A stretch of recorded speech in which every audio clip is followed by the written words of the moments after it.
बम लहरी बम बम लहरी जो गावे, अगड़ बम शिव लहरी, अगड़ बम शिव लहरी, अगड़ बम शिव लहरी, अगड़ बम।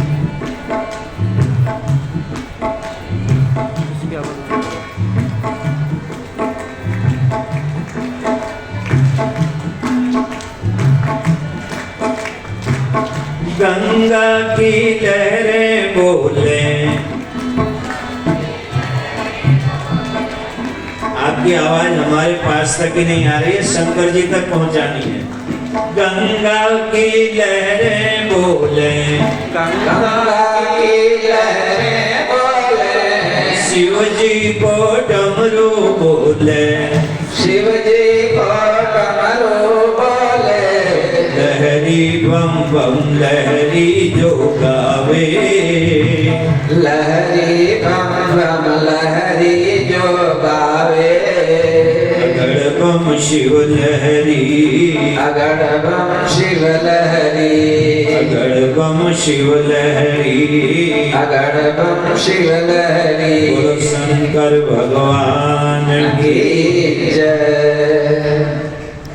परम पवित्र श्रावण पूर्णिमा के इस पवित्र दिवस पर मैं दीप्तानंद अवधूत आश्रम के सभी पूर्वाचार्यों को वंदन करते हुए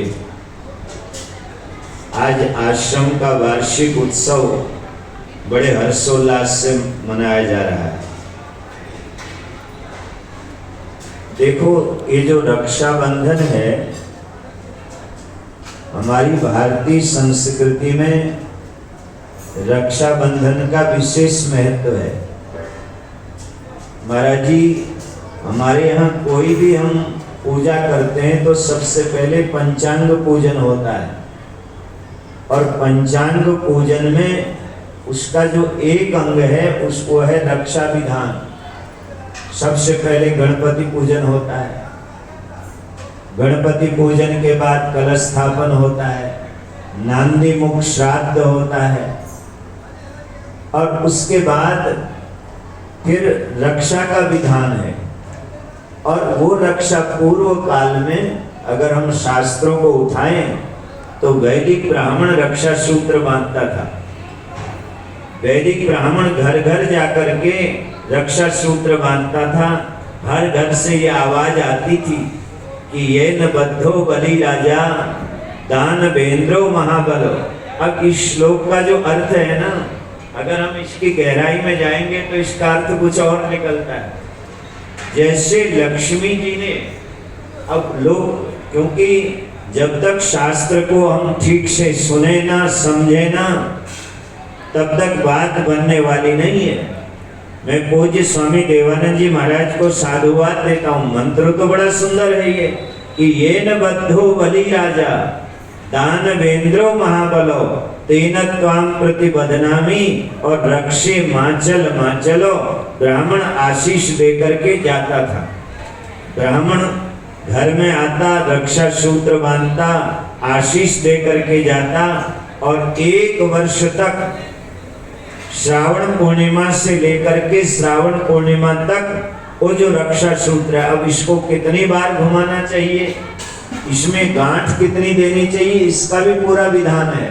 तो एक वर्ष तक वो रक्षा सूत्र हमारी रक्षा करता था, बाहर से लेकर के घर तक हमारी रक्षा करता था। फिर धीरे धीरे भाई, धीरे धीरे ये त्योहार भाई और बहन का त्योहार बन गया। अच्छी बात है, भाई बहन का प्रेम निष्काम होता है।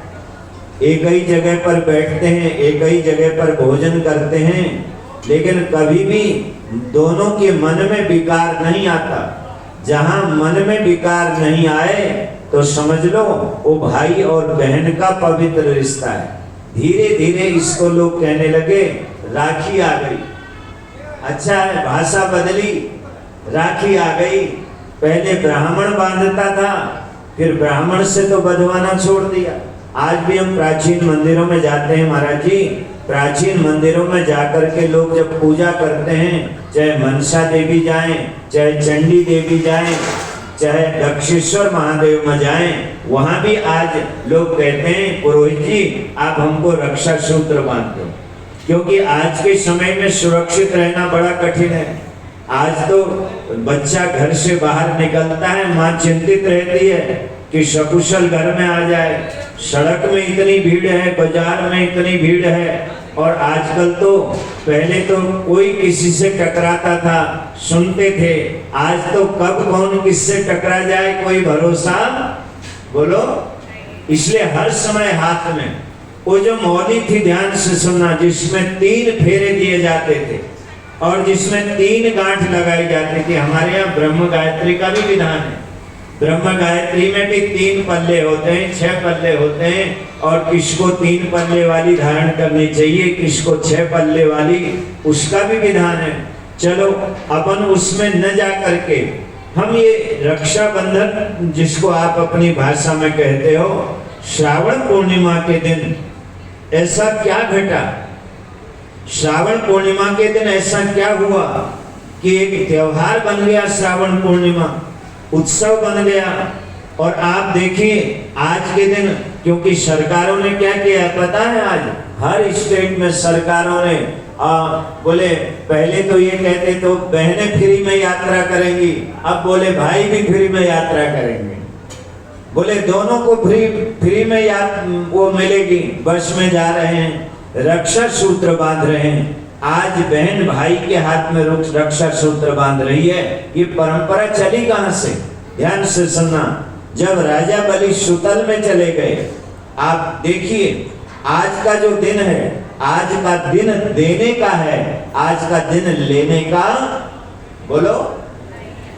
भागवत जी में महाराज जी एक बड़ा सुंदर प्रश्न है, भले पद, और ये प्रश्न परीक्षित ने किया सुखदेव जी से कि भले पदत्रयम भूमि कस्मात हरि याचक, कि जीव मात्र को, प्राणी मात्र को देने वाले भगवान ने राजा बलि से 3 पग भूमि मांगी, तो 2 पग को राजा बलि ने दे दिए थे। लेकिन जब तीसरा पग देने की तैयारी होने लगी तो कुछ बचा ही नहीं था। तो राजा बलि का शरीर बचा हुआ था। तो राजा बलि की जो पत्नी थी विंध्यावली, उसने कहा एक काम करो, आप तीसरा जो पैर है मेरे पतिदेव के सिर में रखो। भगवान ने रख भी दिया। भगवान बोले राजा बलि क्या चाहते हो? राजा बलि ने कहा महाराज आप जो चाहते हो अब वो बोलिए। राजा बलि एक काम करो, तुम सुतल लोक में चले जाओ।